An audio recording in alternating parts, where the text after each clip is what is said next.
Good morning, Craft Test Dummies. This is Sarah at CHA 2014, and I am with Shea at the Spellbinders booth, and she's going to show us their awesome and gorgeous, brand new A Gilded Life. Hey, Shea. Hey, Sarah. How are you? Good. How are you this morning? I'm doing really well. Thank you. Thank you for joining us here at the Gilded Life product launch at CHA. We're very excited to be able to share with your viewers one of our brand new pieces. Awesome. We're excited to see it. Perfect. All right, so what I'm going to show you guys here is we're going to be using the Spellbinders Artisan Explorer machine. It's their mixed media machine that they launched at last winter's show. It's awesome because it's got a little smaller footprint. It's a lot sturdier in the mechanics. It's all metal based. It's got a metal handle and it's got higher pressure. So for those of you that need to cut heavier duty materials like metals and leathers and fabrics and heavier chipboards, it'll do it in one pass versus some of the other machines that require a lot more effort. So let me show you how we're going to make this beautiful necklace that we're doing here at CHA. We're going to start with the Spellbinders gray base pad and then add in a metal shim.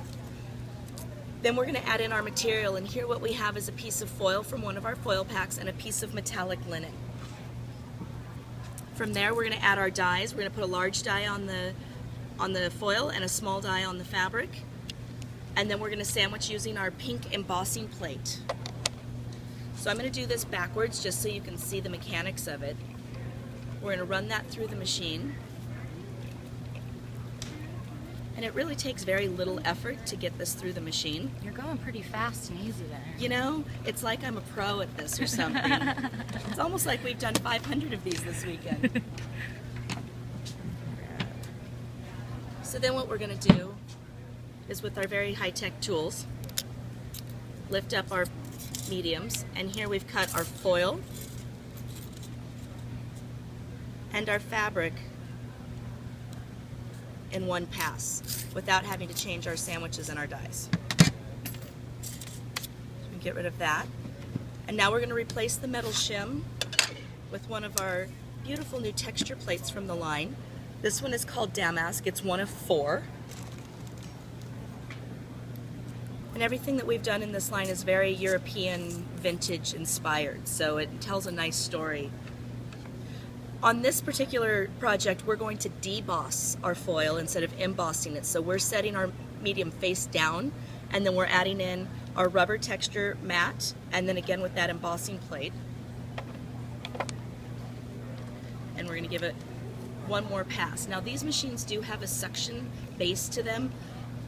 In my neglect, I chose this table here that had a really waxy finish, and so it's not playing nice, but it will sit really nicely onto most surfaces.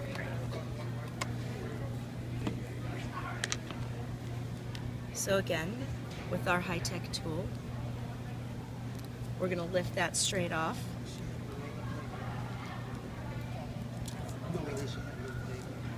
And look at what a beautiful deep emboss we're getting on that with just minimal effort. So now I'm going to show you where the magic happens. This is one of our new bezels from the line. Isn't that pretty? And then this is one of our new charms. And this comes in a pack of 5 assorted relics. This is the large size of this bezel. It also comes in a small size, and all of our pieces come in both gold and silver. So here's where the fun begins. We've done all of our dyes with an overlay of color so that when you distress them, you're getting a beautiful two-tone effect. Can you see that? And then also on our foils. So if we give that a little sanding with nothing more than just an emery board from the beauty supply,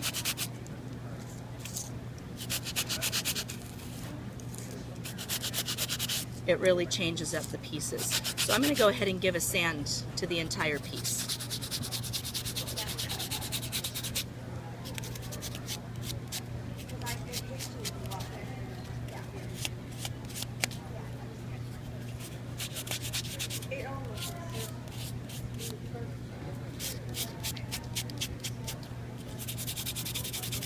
Now you can go in and do as much detail of this as you want. We've had some ladies here this weekend that have polished it so much it's become a rose gold piece with pewter lowlights versus being a pewter piece with rose gold highlights.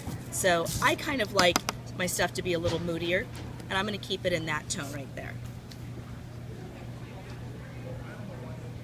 Now what I'm going to do is spread some adhesive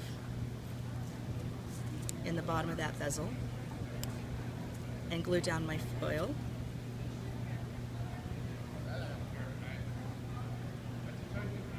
And then layer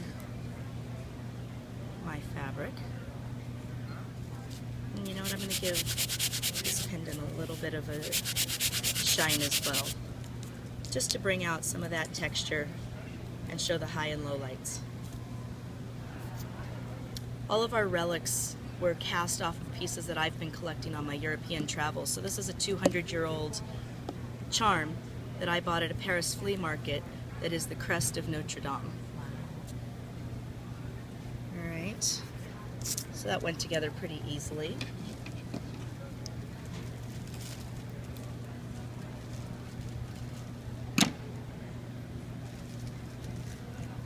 Now, because we're in the philosophy that less is not more, it's just less, we're going to add this little banding right to the top.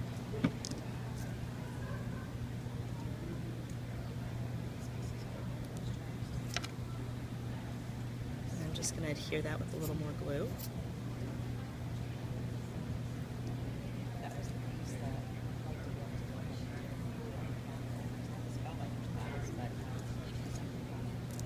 And set that down right there. Cute. Just gives it a nice little extra something. And since I already had the foil, why not? Here's the exciting part of our line. This is something that became a necessity for me as a jeweler. I love bezels, I love resin. I don't always want to be a slave to resin.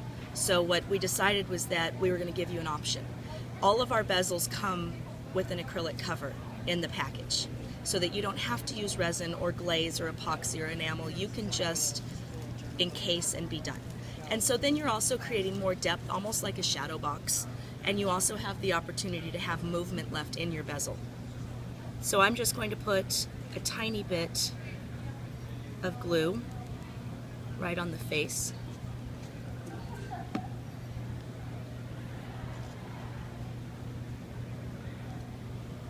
And set that cap down, wiping off any excess. Are you going to do them? Filming. I'm sorry? You're going to have to.